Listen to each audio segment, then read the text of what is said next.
প্রিয় শিক্ষার্থীরা, আশা করি যে যেখানে আছো সুস্থ আছো এবং নিরাপদে আছো এই প্রত্যাশায় আমি আজকের ক্লাস শুরু করতে যাচ্ছি। আমি গত ক্লাসগুলোতে তোমাদের সাথে ত্রিকোণমিতির ত্রিভুজের গুণাবলীর উপরে কিছু আলোচনা করেছিলাম এবং কিছু সূত্র নিয়েও আলোচনা করেছি। তো তারই ধারাবাহিকতায় আমি অগ্রসর হতে যাচ্ছি। তো তোমাদেরকে আমি শিখিয়েছি যে ত্রিভুজের সাইন সূত্র হলো a by sine a equal to b by sine b equal to c by sine c equal to 2r। এরপর ত্রিভুজের কোসাইন সূত্র তিনটি শিখিয়েছিলাম। তো এক নং হচ্ছে cos a equal to b square plus c square minus a square divided by 2bc।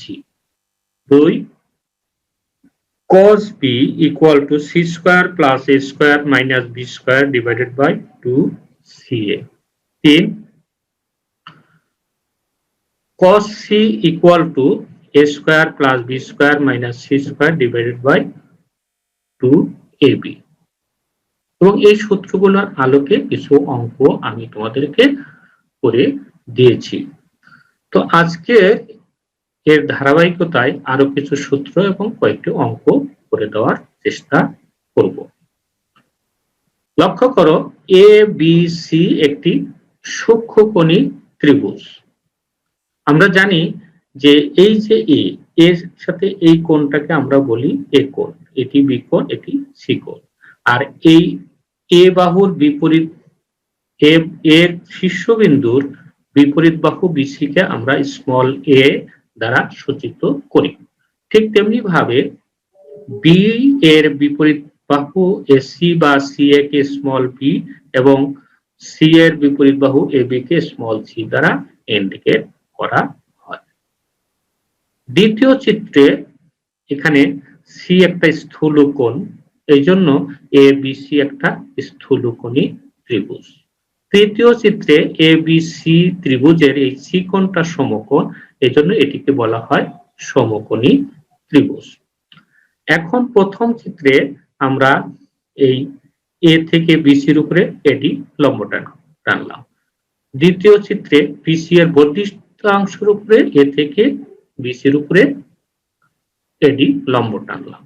তৃতীয় চিত্রে এই এডি লম্ব এসি এর সাথে সমাপতিত হয়ে গেল। এখন প্রথম চিত্রে লক্ষ্য করো এ বি ডি একটা সমকোণী ত্রিভুজ, এখানে বি কোণ ডি কোণ সমকোণ।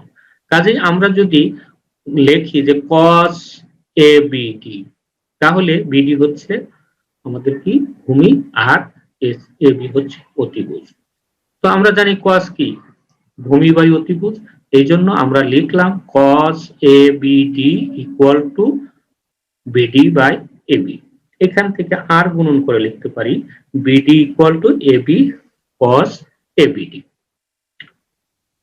আবার এই যে এ সিডি সমকোণী ত্রিভুজ থেকে আমরা পাবো cos A CD equal to CD by AC, CD by AC. তো আর গুণন করে আমরা লিখতে পারি CD equal to AC plus AC cos ACD.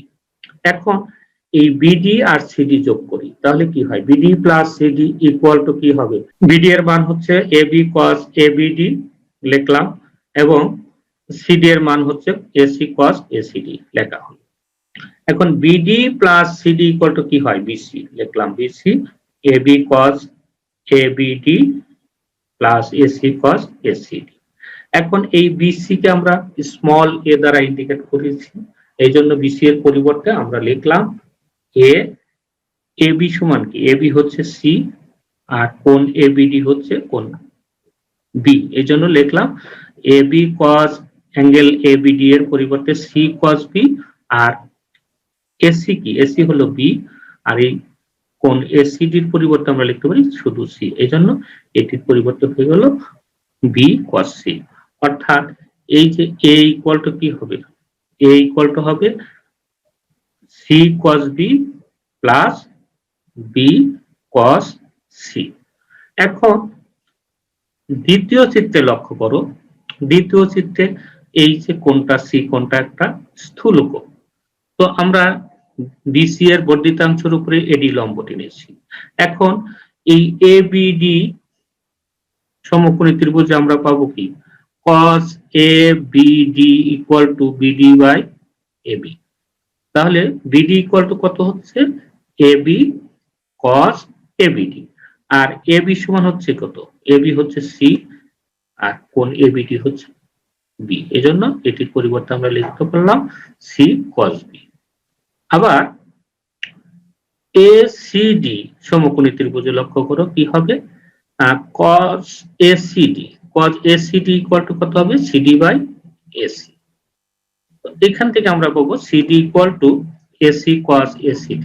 এখন AC তো হচ্ছে আমাদের C, তার আগে একটু লক্ষ্য করো কোণ ACD ইকুয়াল টু কি হবে, এই পুরো কোণটা হলে পাই, তাহলে আমরা লিখতে পারবো যে cos ACD equal to pi minus cos ACB।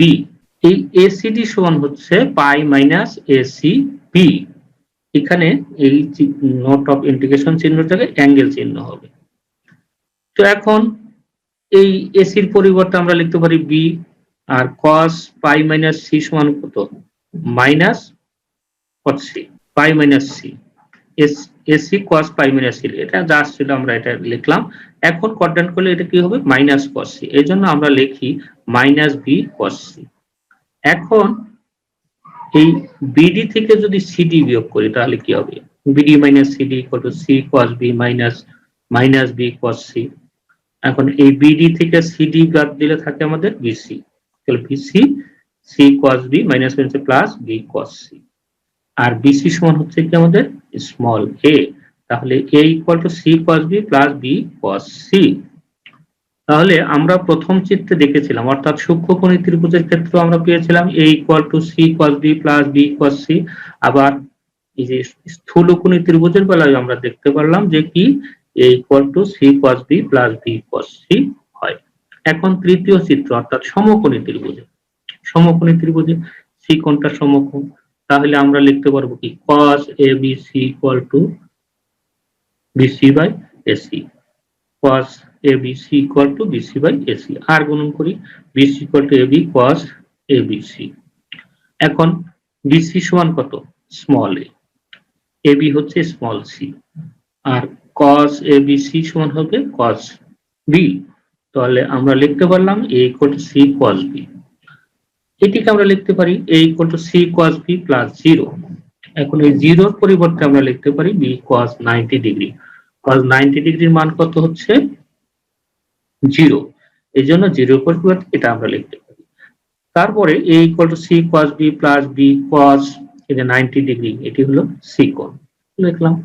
তাহলে সূক্ষ্মকোণী, স্থূলকোণী এবং সমকোণী যে কোনো ত্রিভুজ যাই হোক না কেন আমরা লিখতে পারি যে a equal to c cos b plus b cos c, এটি c হবে, এটা হবে c।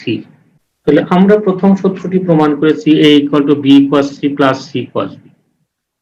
এখন b equal to কি হবে c cos a plus a cos b, c equal to হবে a cos b plus b cos a। মনে রাখার কৌশল হচ্ছে a equal to bc cb, b equal to ca ab, ca ab। এখানে এটি ভুল আছে, এটি হবে c, অর্থাৎ এখানে যেটা থাকবে সেখানে এটা থাকবে না। এখন আমরা একটা অঙ্ক করি, এই সূত্রগুলোর প্রয়োগ করে মাধ্যমে একটা অঙ্ক করব আমরা। তোমাদের বইয়ে 7 নাম্বার অঙ্ক, যে কোনো ত্রিভুজ এ বি সি এ প্রমাণ করো যে B plus C cos a, C plus A cos b plus A plus B cos c equal to A plus B plus C. তো প্রমাণ আমরা এই লেফট হ্যান্ড সাইডটা লিখলাম, লেখার পরে আমরা cos a দিয়ে গুণন করে দিই, গুণন করলে হয় b cos a plus c cos a plus c cos b plus a cos b plus a cos c plus b cos c। এখন এই b cos a আর a cos b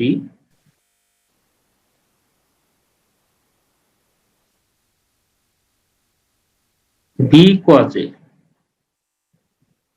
R A cos B, এইটা বানানো, এটি আর এটি লিখলাম ব্র্যাকেটের মধ্যে। তারপরে C cos A, C cos A, C cos A আর হচ্ছে A cos C, A cos C, এই দুটো ব্র্যাকেটের মধ্যে লিখলাম। তাহলে কি হবে আমাদের এই সূত্রটা তৈরি হয়ে যাবে। and then c cos b, c cos b আর হচ্ছে b cos c লিখলাম। তাহলে এই b cos a plus a cos b সমান কত? c।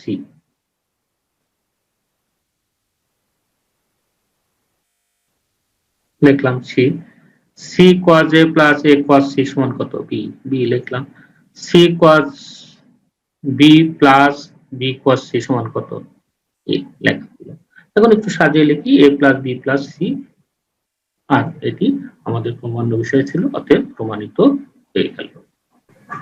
এবারে আমরা ত্রিভুজের ক্ষেত্রফল নির্ণয় করার সূত্র শিখব। অর্থাৎ আমরা যদি ত্রিভুজের দুটি বাহুর দৈর্ঘ্য এবং তাদের মধ্যবর্তী কোণের মান জানতে পারি, তাহলে আমরা ত্রিভুজের ক্ষেত্রফল নির্ণয় করতে পারি, সেটি এখন আলোচনা করব।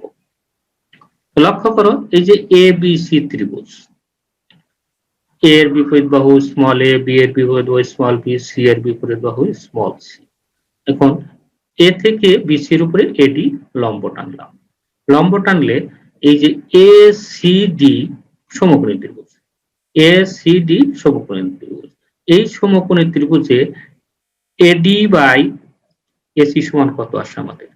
এডি বাই এসি হচ্ছে cos এসিডি sin এসিডি, অর্থাৎ লম্ব বাই অতিভুজ sin, sin ACD equal to লম্ব বাই অতিভুজ লিখলাম। তাহলে এখান থেকে আমরা পাই AD equal to AC sin ACD. তো এসি হচ্ছে আমাদের বি আর কোণ এসিডি হচ্ছে সি, অতএব আমরা এডি কে পেলাম কি? এডি সমান পেলাম বি sin সি। এখন ত্রিভুজের ক্ষেত্রফল নির্ণয়ের সূত্র আমরা জানি কি? হাফ ভূমি ইন্টু উচ্চতা। এখানে ভূমি হচ্ছে বিসি আর উচ্চতা হচ্ছে এডি, এই জন্য লেখলো ত্রিভুজের ক্ষেত্রফল equal to half BC into AD, equal to half BC সমান হচ্ছে আমাদের স্মল এ আর এডি সমান হচ্ছে বি সাইন সি। তাহলে আমরা দেখলাম যে ত্রিভুজের এই যে কোণ সি, এই সি কোণটা জানা আছে এবং এর সন্নিহিত দুটি বাহুর দৈর্ঘ্য এ এবং বি দৈর্ঘ্য জানা আছে। তাহলে ত্রিভুজের ক্ষেত্রফল হবে half A B sine C. তেমনি ভাবে যদি আমরা বি ও সি থেকে লম্ব টেনে দেখাই, তাহলে আমরা পাবো কি? ত্রিভুজের ক্ষেত্রফল ইকুয়াল টু হবে half BC sine A equal to half C A sine B. অতএব আমরা ত্রিভুজের সূত্র হিসাবে লিখতে পারি যে ত্রিভুজ equal to half BC sine A half C A sine B equal to half A B sine C. অর্থাৎ দুটি সন্নিহিত বাহুর দৈর্ঘ্য এবং তাদের অন্তর্বর্তী কোণ যদি জানতে পারি, তাহলে এই সূত্রের সাহায্যে আমরা ক্ষেত্রফল নির্ণয় করতে পারবো। এবং এই সূত্রের আলোকে আমি এখন একটি অঙ্ক করব।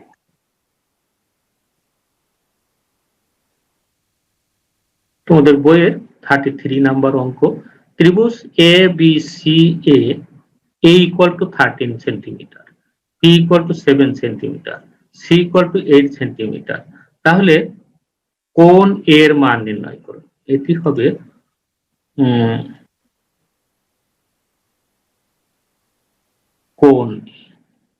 কোণ এর সাহায্যে